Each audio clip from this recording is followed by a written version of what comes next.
Nations around the world have been reacting to that UN landmark climate report that issued a code red for humanity.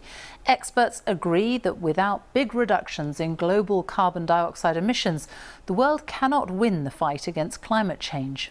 China is the world's largest emitter of carbon dioxide, followed by the United States and India.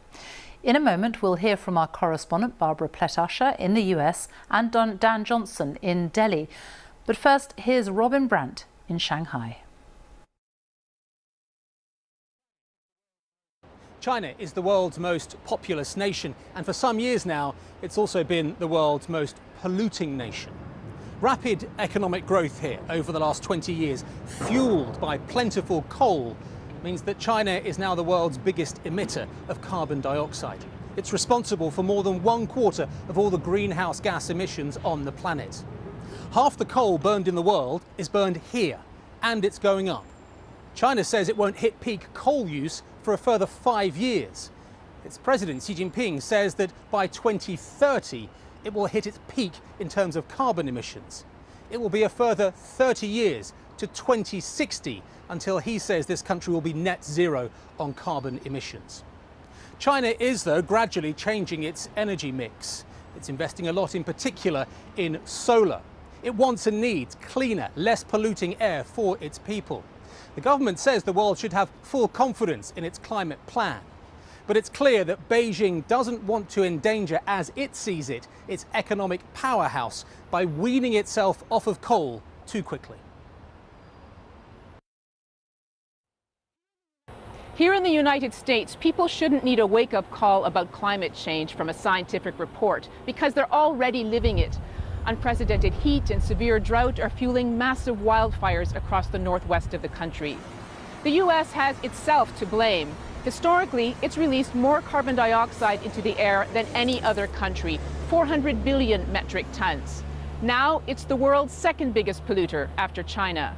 In 2019, it produced 6.6 billion metric tons of carbon dioxide, but that number fell dramatically last year because of the brake that COVID-19 put on travel.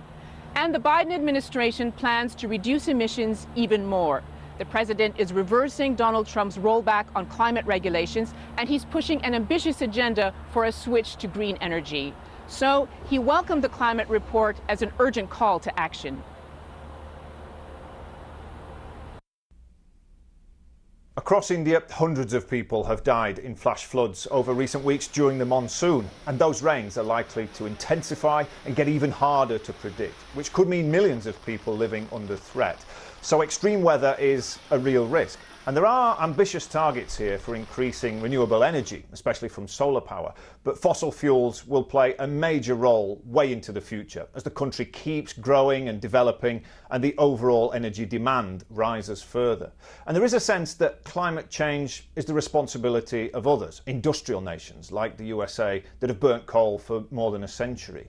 And while India is the third largest emitter, despite being home to 17% of the world's population, it only produces 7% of global greenhouse gas emissions. So while other countries have set targets for reaching net zero in terms of carbon emissions, there isn't even a date under consideration for that here yet.